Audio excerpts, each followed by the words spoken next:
ซานซีต้นกำเนิดบ้านเกิดของเซนมีจีนซานซีตั้งอยู่ภาคเหนือของจีนเป็นบ่อนกำเนิดที่สำคัญของอารยธรรมจีนและมีชื่อเสียงว่าเป็นบ้านเกิดของเซนมีจีนชาวซานซีได้รับผลประโยชน์จากการผลิตข้าวสาลีที่อุดมสมบูรณ์ได้สร้างวัฒนธรรมเซนมีที่หลากหลายและเป็นเอกลักษณ์โดยใส่แป้งเป็นส่วนประกอบหลักขบวนการผลิตมีความประณีตและสลับซับซ้อนโดยมีเทคนิคการปั้นหลายกว่า50อย่างเช่นการนวดการฮีทการโกนการดึงการยืดและการตัดซึ่งแต่ละขั้นตอนต้องการความเอาใจใส่อย่างพิถีพิถัน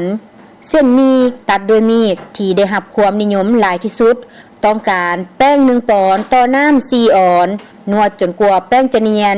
สะอาดและมือสะอาดหลังจากพักไว้ประมาณ30นาทีพอขัวจะถือแป้งด้วยมือซ้ายและมีดโค้งอยู่เบื้องขวามือซอยเส้นมีหนาปานกลางขอบบางๆลายกว่า200 เส้นที่คล้ายคือกันกับใบหลิวภายใน1นาทีนอกจากนั้นยังมีเส้นมีประเภทอื่นๆเส้นดึงเส้นตัดด้วยมีดตัดเส้นหูแมวและเส้นหูปลาแต่ละเส้นมีลักษณะที่เป็นเอกลักษณ์เฉพาะของมันเองเส้นมีข้าวโอ๊ตแม่นเฮ็ดจากแป้งข้าวโอ๊ตด้วยไส้กระบวนการปรุงแต่ง3ขั้นตอนการกะเกี่ยมทั่วไป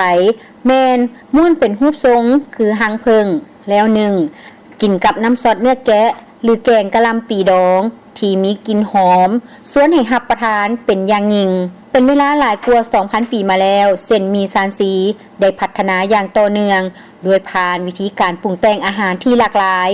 ทั้งการนึ่งการต้มการจืนและการอบ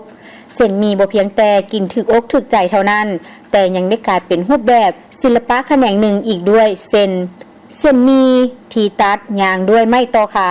และเส้นมีดึงกวนกงซึ่งช่วยให้ผู้รับประทานได้สัมผัสถึงทักษะการเฮ็ดเส้นมีอันดีเลิศ